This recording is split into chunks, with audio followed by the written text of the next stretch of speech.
Hello and welcome to Cosmic Diaries. This is Priya Kale and it is now Tuesday 9:12 p.m. here in Kingston, New York on May 6, 2014. And the moon right now is in Leo, reaching its first quarter as it makes a square to the sun in just a couple of hours at 11:44 p.m. And then early tomorrow morning at 6:44 a.m. the moon will square Saturn in Scorpio. And then will go void for almost 24 hours.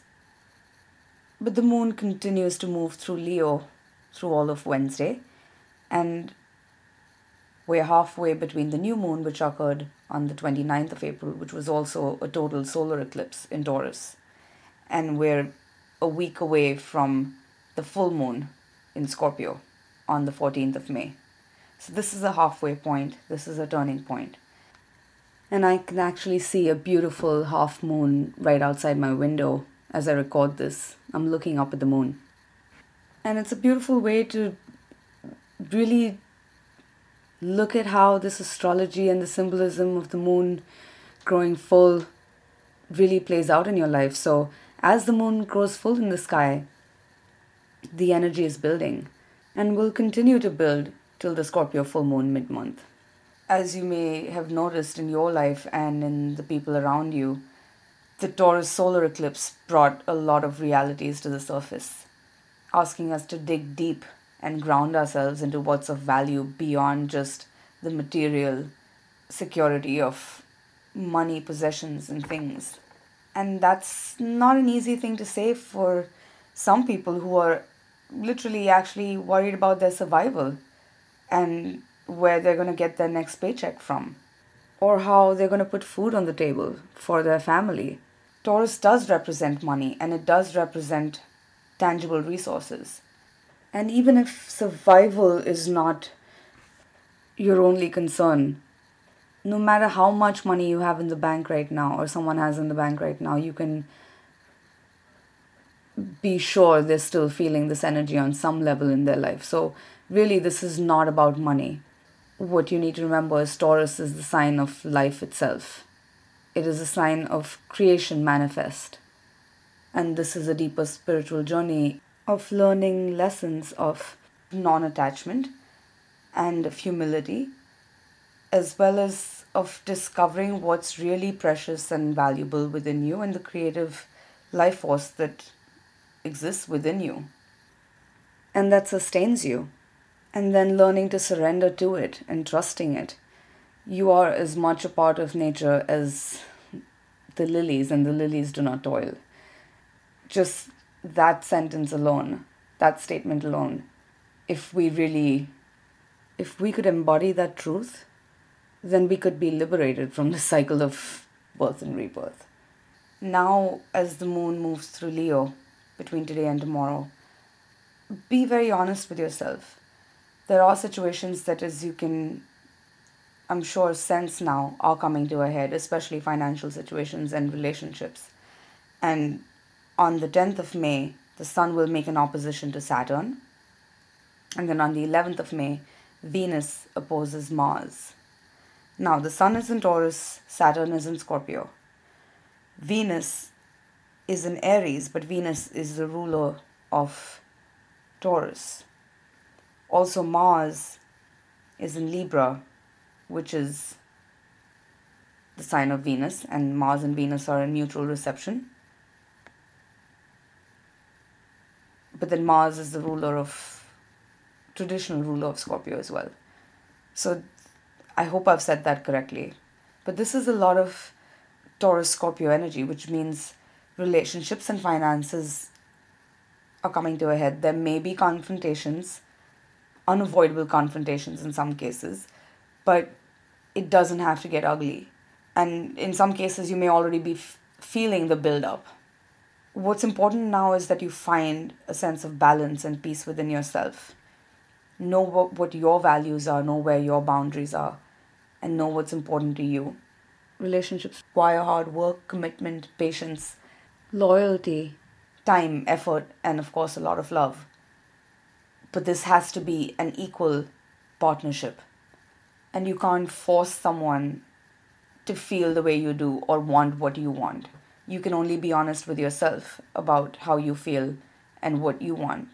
And really, as far as want goes, you can want anything. I could want $1 million right now, but that's not reality.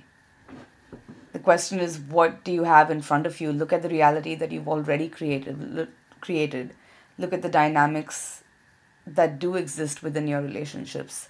And with Mars and Saturn both retrograde, this is a chance to go deeper into your past and look at the source of where your sense of wounding perhaps comes from. The people in your life right now are simply mirroring and triggering deeper situations within yourself that need to be resolved. So there can be a deepening of commitments right now. There can be deep healing even. There may be relationships from the past coming up either for resolution or just so we can make peace with them and let them go. In all cases, try to keep your focus on what you're trying to create in your life. Remember the lessons you've already learned. This is a halfway point. And also remember that a situation is evolving. So what you put into something is what you're going to get out of it. And as long as you're making the most loving choices for yourself, because relationships are a choice. I'll hear a lot about, and I can't say that I haven't experienced this in the past, where there's a lot of blame put on the other person for, oh, but he did this, oh, but she did that, oh, but he said this. It doesn't matter. It doesn't matter what another person said. Look at someone's actions, and more importantly, look at what you're feeding into a situation. Venus is in Aries, so when she wants something, she can want it now. That's the energy of Venus in Aries. But what's happening now is calling for a level of maturity, where even if sometimes love means tough love, and it doesn't mean that you need to be teaching anyone else a lesson, but more importantly that you need to learn your lessons and learn to draw your boundaries, and then trust that even if you're saying no, it may be the most loving choice you can make in a situation. Again, Venus in Aries is the sign of the child. Aries is the sign of the child, the infant of the zodiac. And with Venus in Aries, it's like your heart is like a child right now, that it wants something. But you're going to have to be your own parent and not necessarily deny your desires, but you're able to love and value yourself better. You're automatically going to make choices that are loving and work for the better of everyone that you care about. And this is a growing up moment. It is. It's a moment of maturity. And there may be some boundaries that need to be drawn, while in some cases it may be time to take down a few walls. Only you know the answer to that. And as long as you're not letting your pride stand in the way, or any sense of ego, or even an attachment to a certain way that you think things should be, you can find a way to compromise or then walk away from a situation if need be. And then trust that whatever is of value and anything that is real, you're not going to lose. Also, Mars stations direct on the 19th of May. And of course, as I mentioned, all of this energy is building up towards the full moon, when there's going to be on the 14th of May, which will bring a lot more revelations. So yes, there is a sense that we may have to face a lot of dirt and darker truths. There's a sense that things may seem to get worse before they get better. But it doesn't have to be that way. It really depends on how conscious you are in making your choices and how much you can let go of your attachment to want to control the situation. Also, this full moon that comes up on the 14th is Buddha Purnima. It is under this full moon many moons ago that Buddha attained nirvana. And the Taurus Scorpio axis is a very powerful one, and we can get deep insight into the true alchemical nature of this energy and this axis by just understanding that Buddha's whole journey was to find a way to be free of suffering. And our suffering does come from, not from our desires, but from the attachment to those desires, or to the attachment to the fulfillment of those desires. So this full moon is really asking us to let go of our attachments, and then we can begin to appreciate and value every precious moment we have here in the flesh, which is so transient and fleeting. And as I wrote in my Taurus new moon report, which I sent out to subscribers, I think if we want the abundance of the earth, we have to be humble like the earth. And as long as your feet are planted in the ground, then you can weather any storm and all the seasons of your life. But I'll have more to say about the revelations we can expect then later in the Scorpio full moon report, which I'll send out to subscribers. I wanted to keep this short, but I have written a lot more about the coming aspects and the coming week, and the energy building up to the full moon in this month's Taurus new moon and solar eclipse report. So if you're not a subscriber, you can sign up below for a 1-week free trial, and I'll send you the report as well as the monthly horoscopes and the reports from last month, since we've had so many eclipses and they're significant. Also, I am planning a webinar for Jupiter in Leo.